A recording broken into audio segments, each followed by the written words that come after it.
Hoje nós vamos começar a falar uns estudos sobre as 7 igrejas do Apocalipse. Você vai ver a importância de estudar os eventos do nosso dia, com base naquilo que foi revelado há mais de 2000 anos atrás.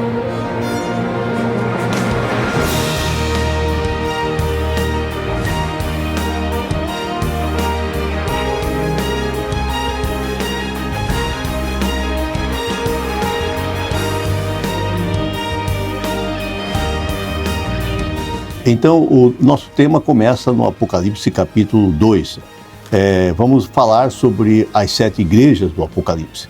O nosso estudo, ele tem uma finalidade de atualizar temas do Apocalipse. Muitas vezes, quando pensamos em Apocalipse, podemos pensar que são temas muito antigos.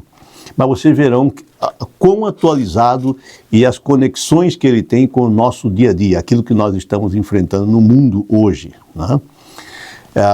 O Apocalipse capítulo 2 começa dizendo assim: ao anjo da igreja em Éfeso escreve: estas coisas diz aquele que conserva na mão direita as 7 estrelas e que anda no meio dos 7 candeeiros de ouro. Conheço as tuas obras, tanto o teu labor como a tua perseverança, e que não pode suportar homens maus, e que pusestes à prova os que a si mesmos se declaram apóstolos e não são, e os achastes mentirosos. E tens perseverança e suportaste provas por causa do meu nome, e não te deixaste esmorecer. Aqui começa então a igreja de Éfeso. A igreja de Éfeso é uma igreja que, nós podemos dizer que cada igreja do Apocalipse representa um período da história do mundo. Éfeso representa a primeira igreja, a igreja apostólica, que vai do ano 31 até o ano 100 da nossa era. É uma das igrejas mais fortes porque ainda tinha a presença dos apóstolos. Ali nós temos a presença do apóstolo João, por exemplo, que foi um dos últimos dos apóstolos, né? Então, nós vemos que essa igreja de Éfeso, ela significa... O que significa Éfeso? Significa desejável e representa muito bem a condição espiritual da igreja nesse período de 31 a 100.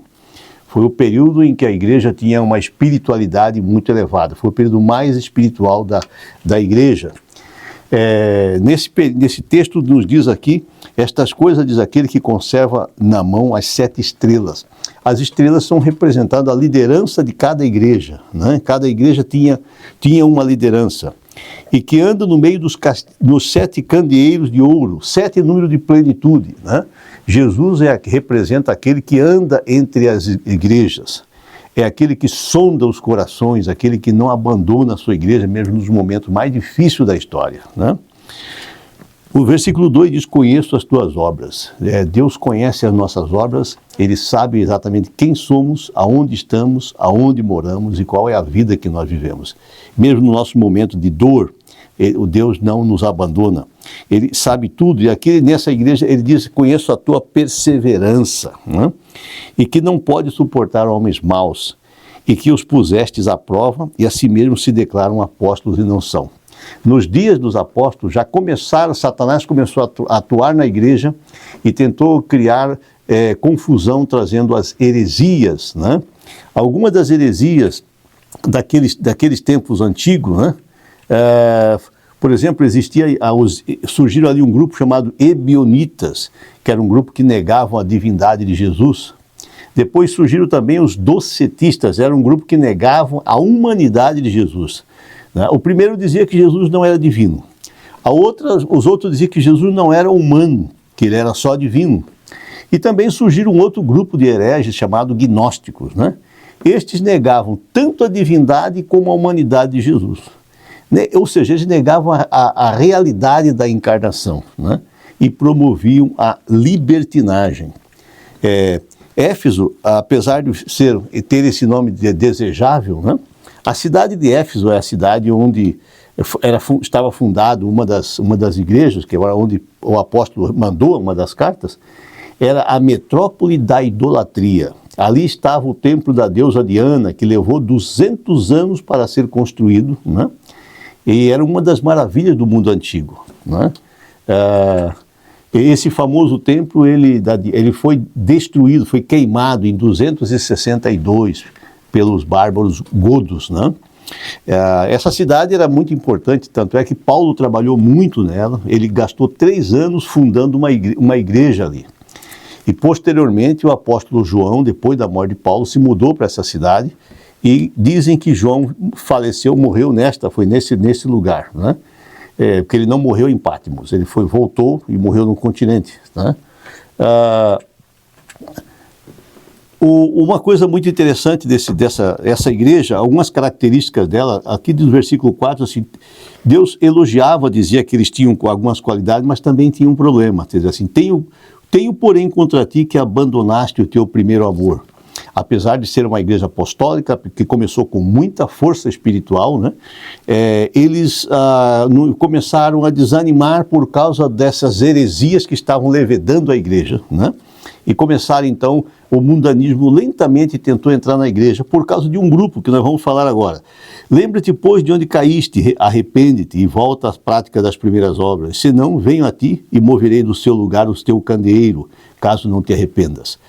Essa mensagem é para aquele tempo e para o tempo de hoje. Aqueles que estão na igreja, mas eles, se não perderam a prática, pelo aquele fogo do primeiro amor, né? Que é o amor do convertido, recém-convertido, que tem aquele desejo de converter todo mundo, de fazer um trabalho missionário, né? Se você abandona a sua fé, e se desanima, que diz assim, Deus dá chances e mais chances, né? Antes de remover o candeeiro. Remover o candeeiro significa remover o Espírito Santo, remover a luz. Há muitas pessoas que estão nas igrejas, mas já não tem mais esse fogo, não tem mais essa paixão por Cristo, nem pela pregação, pela conversão de almas, né? Então, porque às vezes o seu candeeiro já foi removido, porque a pessoa não se arrependeu, continua vivendo em pecado, né? Agora diz o versículo 6 assim, tens contudo a teu favor que odeias as obras dos nicolaítas, quais eu também odeio, né? Quem eram os nicolaítas? Os nicolaítas, segundo os estudos, né? Existem algumas teorias sobre eles, né? A palavra nicolaíta significa governar o povo, né? Essa é uma das interpretações. E a última parte da palavra, laos, é a palavra grega para povo, né? De onde se deriva a palavra leigos.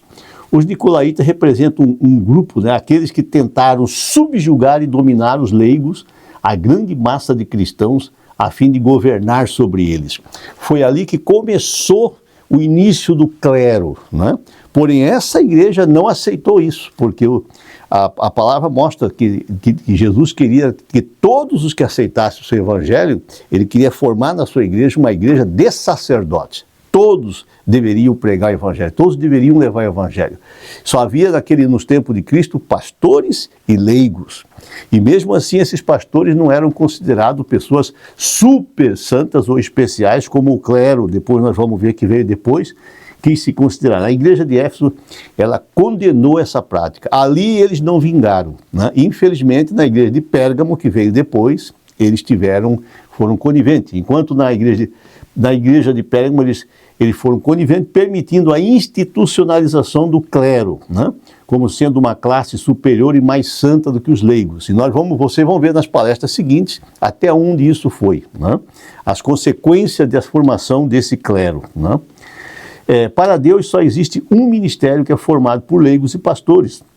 Não é de Deus essa discriminação que exalta o clero como sendo uma classe superior e mais santa do que os leigos. Haja vista que os crimes mais hediondos da história da humanidade foram cometidos por fanáticos religiosos, né? Comprovando que a posição do homem não muda a sua natureza, né? Especialmente os sacerdotes dos dias de Cristo, que foram os caras que entregaram o próprio Jesus para ser morto, né? Então, o texto, Jesus diz assim que essa igreja tinha a favor dela, apesar de estarem abandonando um pouquinho a sua fé, eles odiavam as obras dos nicolaítas, né? Onde Jesus diz assim, eu também odeio. Jesus não odeia os nicolaítas, ele odeia as obras dos nicolaítas. E quem são os nicolaítas hoje, né? O que faziam esses nicolaítas? Os nicolaítas, eles praticavam, além disso, diz o versículos 2:15, né? Que já falando de um pedacinho da outra igreja, versículo 15, conheço Conheço o lugar em que habitas, onde está o trono de Satanás, e que conservas meu nome e não negaste a minha fé, ainda nos dias de Antipas, né? Tenho contra ti algumas coisas, pois que tens aí os que sustentam a doutrina de Balaão. Isso foi na igreja de Pérgamo, o qual ensinava a Balaque a armar cilada diante dos filhos de Israel para comerem coisas sacrificadas aos ídolos e praticarem a prostituição. Outro sim também tu tens os que da mesma forma sustentam a doutrina dos nicolaítas. Então o texto está mostrando que os nicolaítas eles tinham conexão com a doutrina de Balaão. Quem foi Balaão? Foi um profeta que apostatou, afastou-se de Deus, né? E ele ensinou a Balaque, né, como seduzir o filho de Israel, usando as mulheres para poder levá-los à prostituição e trazer sobre Israel condenação, né? Então, os pecados de Balaão são a avareza, a hipocrisia, idolatria e imoralidades, né? Esses eram os pecados dos nicolaítas. Esses que se queriam se tornar líderes, como que eles ganharam a liderança na igreja? Agradando o povo, fazendo o povo adorar seus ídolos, porque a grande maioria das pessoas já eram idólatras mesmo, né? E baixando a norma moral da igreja, né? Aqueles que ensinam esta doutrina, o nicolaísmo, hoje, tem muito a dizer sobre a fé e a justiça de Cristo. Eles dizem que a única coisa que temos a fazer é crer em Jesus Cristo e que a fé é toda suficiente, que a justiça de Cristo deve ser credencial do pecador, que esta justiça imputada cumpre a lei por nós e que nós não estamos sob a obrigação de obedecer à lei de Deus, né? Esta classe proclama que Cristo veio para salvar os pecadores e que ele os salvou. Eu estou salvo, eles repetem de novo e de novo e de novo, né? Mas estão eles salvos enquanto transgridem a lei de Jeová? Não, pois as vestimentas da justiça de Cristo não são uma capa para cobrir pecados não arrependidos nem abandonados. Tal ensino é um grotesco engano. Esse é um dos textos de Ellen White que foi escrito no 8 de fevereiro de 1897, onde ela comprova que a salvação é pela graça. Mas Cristo nos salva através da graça, Ele nos tira do pecado, Ele nos salva, Ele quer nos salvar do pecado, não no pecado, para que nós possamos viver uma vida de obediência à sua lei, né? Essa classe, eles separam Cristo e a lei e consideram a fé como uma substituta da obediência. Eles ensinam por preceito e exemplo que Cristo, através da sua morte, salva os pecadores nos seus pecados. Isso é um engano. E nós estamos vendo hoje igrejas sendo organizadas para ganhar dinheiro, igrejas onde tem baile, tem beberagem, prostituição, e muitas igrejas no mundo que estão sendo usadas para fazer tráfico de seres humanos. Um dos pecados mais hediondos que vocês vão ver no Apocalipse 18, está lá esse tipo de pecado, um dos pecados que também Deus odeia, né? Por isso a Bíblia diz que Jesus ele odeia as obras dos nicolaítas. Ele não odeia os nicolaítas, ele não odeia nenhum pecador, mas ele odeia as suas obras. Jesus nunca odeia o pecador, né? Mas ele odeia o pecado em todas as suas formas. Então nós estamos vendo hoje que a igreja está caminhando para os últimos dias, estamos nos últimos dias. E a igreja precisa ser sacudida, precisa ser purificada, que nós somos uma classe heterogênea, nós temos uma mistura de tudo aqui dentro da igreja.